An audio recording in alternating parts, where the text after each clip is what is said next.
우리는 창조주 하나님을 믿고 고백합니다. 하나님이 세상을 만드셨음을, 하나님이 천지를 주관하고 계심을 고백하는 사람이 우리입니다.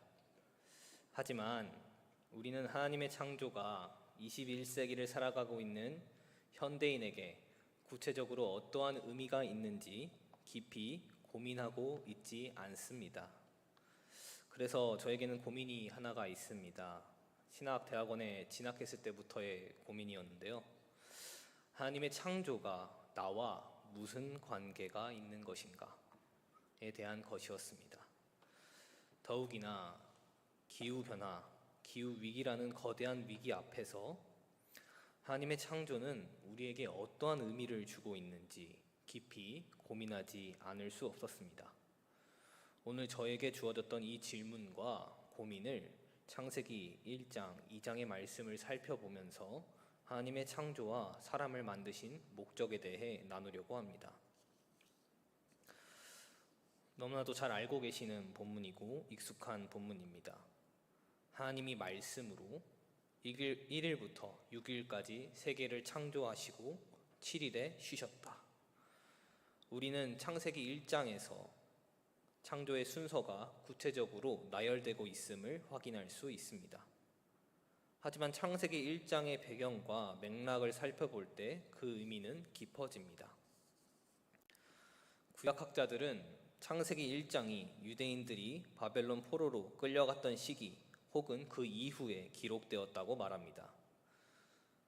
주전 BC 587년 바벨론에 의해 남유다 왕국이 멸망했습니다. 이후 유대인들은 바벨론의 포로로 끌려갑니다. 끌려간 바벨론은 당시의 최고의 문명 국가였습니다. 당시 유대인들이 마주한 바벨론의 사회와 문화는 유대인들에게 자신들이 중동의 약소국이었음을, 우물 안의 개구리였음을 깨닫게 하는 계기가 되었습니다. 창세기 1장은 이러한 사회적 상황에서 쓰여졌습니다. 바벨론 제국의 노예, 포로, 패배자였던 유대인들이 바벨론 제국의 신화를 거부하고 여호와 하나님만이 유일하신 창조주이심을 고백한다는 점에서 창세기 1장은 권위를 갖습니다. 그러기에 우리가 주목해야 할 것은 창세기 1장의 이야기와 고대 바빌로니아의 창조 신화가 어떻게 다른지입니다. 고대 중동의 신화에서 세계의 시작은 신들의 전쟁 혹은 투쟁으로 파생된 부산물이었습니다. 사람들은 신들의 노예였고 신들에게 사람은 자기 마음대로 조종하는 인형이었습니다. 사람은 그저 신들의 놀잇감이었습니다. 하지만 창세기 1장은 어떻게 고백하고 있습니까? 1장 27, 28절을 같이 읽겠습니다. 하나님이 자기 형상 곧 하나님의 형상대로 사람을 창조하시되 남자와 여자를 창조하시고 하나님이 그들에게 복을 주시며 하나님이 그들에게 이르시되 생육하고 번성하여 땅에 충만하라. 땅을 정복하라. 바다의 물고기와 하늘의 새와 땅에 움직이는 모든 생물을 다스리리라 하시니라. 아멘. 창세기는 다른 고대 신화들처럼 신들의 전쟁으로 세상이 만들어졌다고 말하지 않습니다. 하나님의 주도로 만물이 만들어졌다고 고백합니다. 하나님은 만물을 만드시고 구분하시고 질서를 제정하셨다고 고백합니다. 여러 신들의 전쟁과 다툼이 아니라 오직 한 분 하나님이 세상을 보시기에 좋게 창조하셨다고 고백합니다.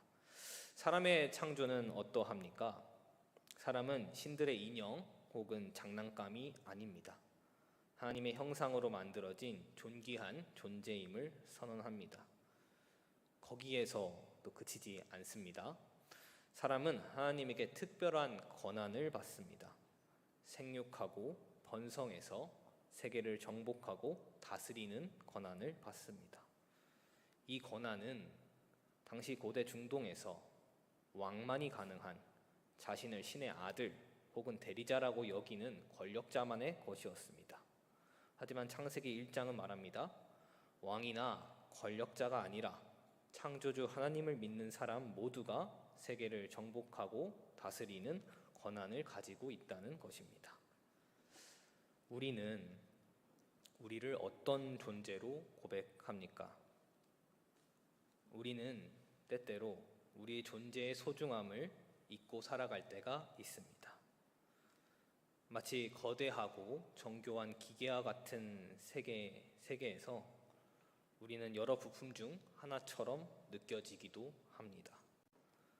하지만 창조주 하나님은 우리 모두를 하나님의 형상대로 만드시고 하나님의 주권을 위임할 정도로 우리를 소중히 여기시고 사랑하십니다. 그래서 창세기 1장의 고백에 우리를 비추어 봤으면 좋겠습니다. 하나님은 사람을 창조하셨습니다. 사람을 소중히 여기셔서 자신의 주권을 위임하셨습니다. 그러기에 우리는 하나님 앞에 존엄하고 소중한 존재임을 잊지 말아야 합니다. 이 존엄성에 우리의 소명이 놓여 있습니다.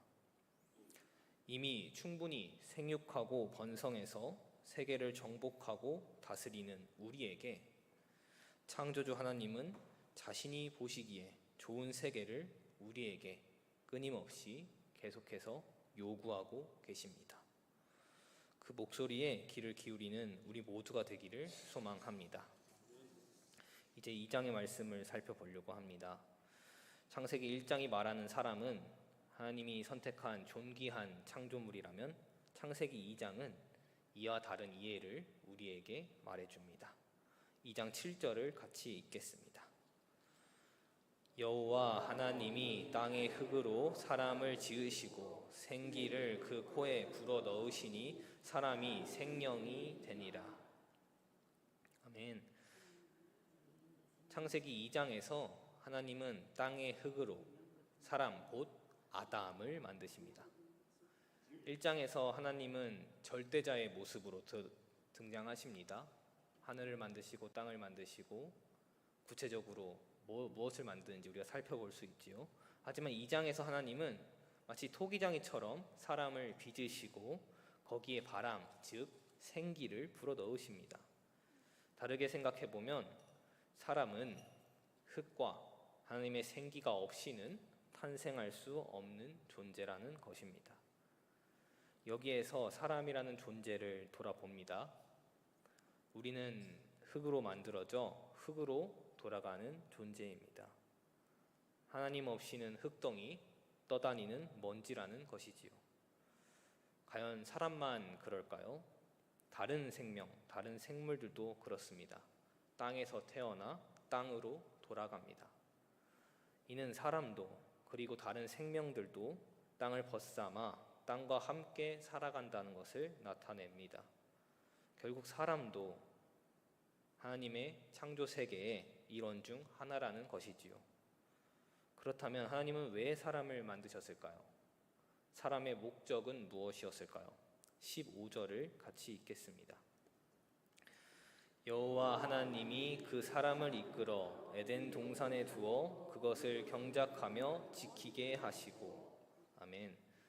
하나님이 사람을 창조하신 목적은 그것을 경작하며 지키게 하기 위함입니다. 구약학자들은 히브리어 문법을 고려해 볼 때 그것에 해당하는 단어가 땅을 가리킨다고 주장합니다. 흥미로운 점은 여기서 땅을 가리키는 히브리어 아다마와 사람을 가리키는 히브리어 아담이 굉장히 유사하다는 점에 있습니다. 즉, 땅 아다마에서 사람 아담이 만들어졌습니다. 땅에서 사람이 만들어졌습니다. 또 다른 히브리어를 나누려고 합니다. 우리가 아까 읽은 그 15절의 경작하며로 번역된 히브리어는 아바드입니다. 이 아바드는 경작하다라는 뜻도 있지만 본래 뜻은 섬기다라는 뜻을 가지고 있습니다. 즉, 하나님은 사람이 땅을 섬기고 지키기 위해 창조하셨습니다. 정리하자면 창세기 2장은 사람도 창조세계의 일원으로 땅에서 만들어졌고 땅을 통해 살아가고 땅을 섬기는 존재임을 말하고 있습니다. 땅을 섬기는 것이 사람에게 주어진 운명이고 삶이라는 것입니다. 우리는 기억해야 합니다. 우리는 땅에서 만들어졌고 이 땅과 함께 살아가고 있습니다. 우리는 세계의 외부인이 아닙니다. 다른 생명과 같은 동등한 창조물의 일원이라는 것이지요. 이 지점에서 우리를 돌아봤으면 좋겠습니다. 사람은 다른 생물보다 지능이 높습니다. 그래서 세계를 지배하고 있습니다. 우리의 문명은 눈부시게 발전해서 우리의 삶은 편안하고 윤택해졌습니다. 하지만 창세기 2장은 말합니다. 사람은 땅의 흙으로 만들어져 땅을 섬기는 존재라고 말합니다. 더군다나 하나님의 바람, 즉 생기가 아니면 그저 흙덩이에 불과하다고 말합니다. 하나님 앞에서 우리는 여러 창조물 중 하나일 뿐입니다. 그리고 우리는 이 땅 없이는 살아갈 수 없습니다. 이 지점에서 우리는 진정으로 이 하나님이 만드신 이 땅을, 우리의 터전인 지구를 섬기고 있는지 되물어야 합니다. 섬기지 않고 오히려 착취하고 파괴하고 있는지 되돌아봐야 합니다. 그래서 지금 우리에게는 우리를 낮추는, 또 비우는 겸손이 필요합니다. 창조물의 일원으로 우리가 진정으로 하나님이 우리에게 맡겨주신 이 땅을 섬기고 지키고 있는지, 아니면 오히려 파괴하고 황폐화하는지 우리 삶을 돌아보면서 성찰해야 합니다. 말씀을 정리하려고 합니다. 우리는 사람입니다. 그리고 그리스도인입니다. 우리가 믿는 하나님은 세상을 창조하셨습니다. 창세기에 따르면 사람은 하나님의 주권을 위임받은 특별한 존재입니다.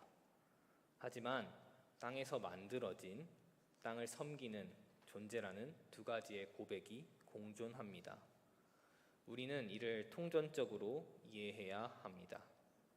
우리는 하나님 앞에서 존귀한 존재이지만 여러 창조물 중에 하나임을 잊지 말아야 합니다. 창조주 하나님을 믿는 신앙만이 우리를 존귀하게 그리고 겸손하게 살게 합니다. 창조주 하나님만이 우리를 사람답게 사람으로서 살게 합니다. 지금 창조 세계가 마주하는 가장 큰 위험은 기후 위기입니다. 악화하는 지구 온난화는 생태계를 파괴하고 누군가의 삶의 터전을 위협하고 다음 세대가 살아갈 세상의 미래는 더욱 불투명해지고 있습니다. 그래서 누군가는 희망은 없다면서 포기하고 지금을 즐겨야 한다고 외칩니다. 현실을 핑계로 미래를 생각하지 않습니다. 하지만 창세기는 말합니다. 하나님의 형상으로 만들어진 사람은 하나님의 권한을 위임받은 존엄한 존재임을, 땅의 흙으로 만들어진 사람은 이 땅을 섬기고 지키기 위해 만들어졌음을 고백합니다. 이것이 기후 위기를 대하는 우리의 고백, 그리고 우리의 영성이 되어야 한다고 생각합니다. 창조주 하나님을 믿는 신앙으로, 그 영성을 바탕으로 우리는 지금 우리 앞에 놓여진 기후 위기를 해결해 나가야 합니다. 조금의 불편함이, 조금의 낮아짐이, 조금의 비워짐이 하나님의 다스림을 펼쳐 나가는 일임을 기억하시면서 세상이 포기하고 외면할지라도 세상을 위로하고 사랑하시는 하나님의 사역에 동참하시는, 또 함께 일어나가시는 우리 모두가 되기를 소망합니다. 기도하겠습니다. 창조주 하나님, 감사합니다. 하나님은 세상을 창조하시고 사람을 만드셨습니다. 사람을 사랑하셔서 많은 권한을 주셨습니다. 그래서 우리의 문명은 발달했고 우리의 삶은 윤택해졌습니다. 하지만 사람은 땅에서 만들어졌고 땅을 섬기는 존재임을 우리는 잊고 살아가고 있습니다. 너그러운 주님, 우리를 용서해 주시고 생명을 살리는 하나님의 나라의 역사가 우리를 통해 드러나도록 우리를 인도하여 주시옵소서. 예수님의 이름으로 기도드립니다. 아멘.